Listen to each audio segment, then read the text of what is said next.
For centuries, the location of the biblical Ark of the Covenant has been shrouded in mystery, captivating the attention of religious groups, dedicated researchers, and collectors of biblical artifacts. This sacred box, said to hold divine covenants, was considered lost to history until the recent groundbreaking discovery by Graham Hancock, a renowned British writer and researcher. The astonishing revelation has left people worldwide in awe, prompting them to ask what secrets lie behind this mysterious discovery and what does prophecy foretell about this strange rediscovery of the sacred Ark. This captivating video will explore the mystery behind this strange resurgence of the Ark of the Sacred Covenant and what it means for the world today.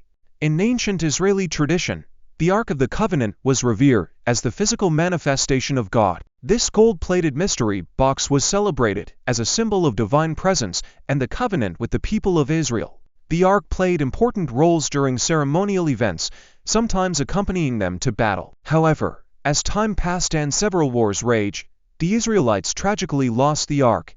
Countless attempts by researchers and artifact collectors to trace its whereabouts yielded no success. In a spectacular twist of events, Graham Hancock made a groundbreaking discovery of the long-lost relic, complete with the commandments handwritten by God Himself. Before we delve into the mysterious circumstances around the discovery of this sacred Ark and why it was destined to be found in this age, let us first introduce you to the majestic Ark that once housed the presence of God. The Ark of the Covenant, according to the historical narration, is a wooden chest covered in pure gold.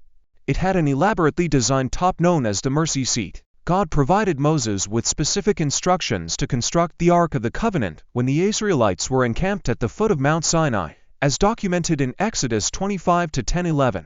According to the Holy Bible, the construction of the Ark commenced 1 year after the Israelites left the land of Egypt. The construction specifications dictated that the Ark should be 2½ cubits in length, 1½ cubits in breadth, and 1½ in height. The Ark was to be elegantly covered with gold and bordered with a four-cornered crown of gold. Furthermore, they were to attach 4 rings of gold to the 4 corners, with 2 rings on each side. They were to insert poles made of acacia wood overlaid with gold into these rings to carry the Ark, emphasizing that they would not be removed under any circumstances. Additionally, they were to sculpt a cherubim out of gold. These 2 golden cherubim were created and placed on the lid of the Ark, facing each other with their wide wings spread upward. The book of Exodus also reveals that the Ark contained 2 stone tablets of the 10 Commandments. The New Testament book of Hebrews suggests that it also housed the gold jar of manna and Aaron's staff. Bezalel, a man filled with the Spirit of God, was chosen to construct the Ark of the Covenant and other furnishings within the tabernacle. Bezalel was granted wisdom, understanding, knowledge, and artistic skills to complete this task. Assisting him was Aholiab, while skilled craftsmen provided additional support. Once the construction was complete, the Ark of the Covenant dwelled within a movable shrine known as the tabernacle. The tabernacle construction involved tapestry curtains adorned with cherubim. These curtains concealed the Ark from view. In front of the curtain, an altar and incense burners were placed. Aaron and his sons were responsible for burning incense from various ingredients both morning and sunset, creating a fragrant offering. The tabernacle consisted of 2 rooms, the outer room known as the Holy Place, and the inner room referred to as the Most Holy Place or the Holy of Holies. In the outer room, there was a table where they placed the bread of the presence, also called the showbread. Additionally, an altar of incense and a 7-branch candlestick called the menorah were present. The Holy of Holies served as the actual dwelling place of the God of Israel. God was believed to be invisibly enthroned above a solid slab of gold, which rested on the Ark of the Covenant. At each end of the slab were cherubs representing the presence of God. The symbolism of the Ark of the Covenant has transcended religious contexts. It has been depicted in various art, literature, and popular culture forms.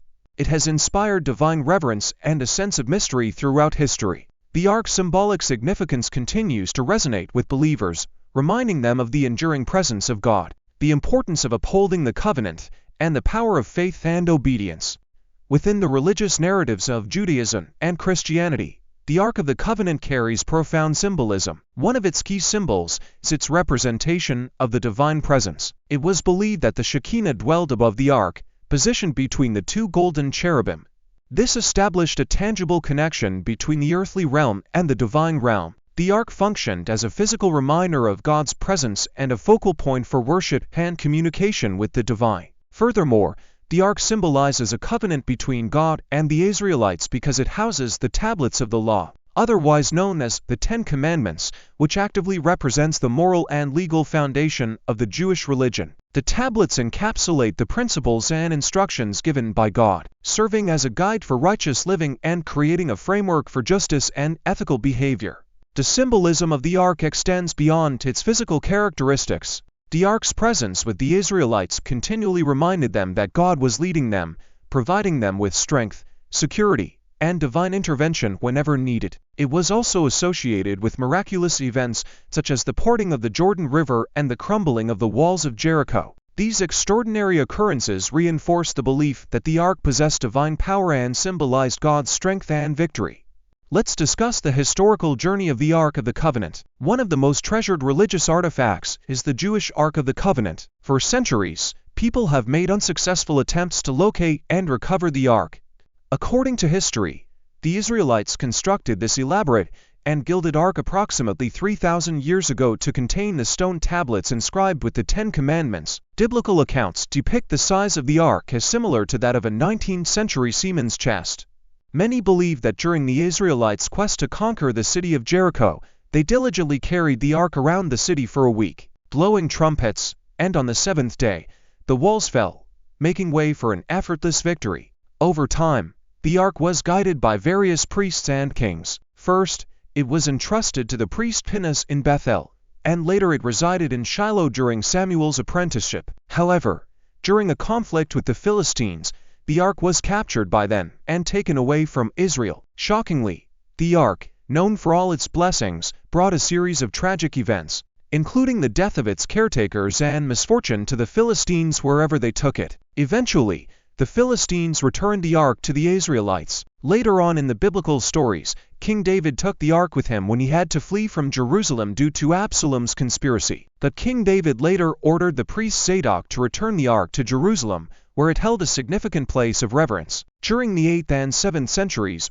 BC, archaeological evidence suggests notable cultic activity at Kirjath Jearim, possibly connected to the northern kingdom. This is significant because it occurred after the ark was believed to have been removed from Jerusalem. Scholars believe that the story of the ark was independently crafted in the 8th century in a text called the Ark Narrative. This narrative was incorporated into the main biblical account before the Babylonian exile, further solidifying the ark's central role in Israelite history and religious tradition. Throughout history, the Ark of the Covenant remained a powerful symbol of God's presence and religious reverence. Its journeys, miracles, and custodianship by various figures reflect its profound significance and enduring legacy in religious and historical narratives. However, in 597 and 586 BC, the Babylonian Empire conquered the Israelites, and the Ark, supposedly kept in the temple in Jerusalem at the time, disappeared from historical records. The origins and nature of the Ark of the Covenant have been the subject of much speculation and debate. Whether it was destroyed, captured, or hidden remains unknown. Several claims have emerged over the years in response to inquiries about the possible whereabouts of the Ark of the Covenant. One prominent claim suggests that the Ark found sanctuary in Ethiopia's town of Aksum, residing within the St. Mary of Zion Cathedral. However, access to the Ark is tightly controlled, allowing only an assigned guardian to see it, so its authenticity remains unverified. In June 2009, Obuna Paulos, the Patriarch of the Ethiopian Orthodox Church, initially announced his intention to unveil the Ark of the Covenant to the world, asserting that it was securely kept within the Aksum Church. However, the following day, Obuna Paulos reversed his decision and opted not to reveal the Ark. Despite this reversal, he maintained his affirmation regarding its current status, suggesting that it remained preserved and protected. The decision not to unveil the Ark added to its mystical lore and continued to generate speculation and intrigue. Another theory proposes that the Ark was concealed beneath the First Temple in Jerusalem before its destruction. Yet excavation beneath the site is hindered due to the presence of the revered Dome of the Rock Shrine. This sacred Islamic shrine is mounted on the claimed location of the Ark, but Muslims have prohibited any form of excavation beneath their sacred shrine. Also, Thomas Rummer's suggestion that the Ark might have originally carried sacred stones similar to those found in pre-Islamic benchasts is another interesting claim. According to this view, these stones could have represented Yahweh or sculptures of Yahweh and the goddess Asherah. However, it's worth noting that this is a speculative interpretation, and there is limited concrete evidence to support it. On the other hand, Scott Nogle argues against his claims, pointing out differences in structure, function, and transportation methods between the Ark of the Covenant and Ben objects. Nogle's perspective highlights the need for careful analysis and consideration of different artifacts, specific characteristics and contexts before drawing direct comparisons. Nogle proposes an alternative parallel by suggesting that placing written covenants beneath statues, as ancient Egyptians did, is a more relevant comparison to the Ark's covenantal tablets. This viewpoint emphasizes ancient Egypt's cultural and historical context and practices, suggesting a potential link between the Ark's covenantal tablets and similar practices in other ancient civilizations.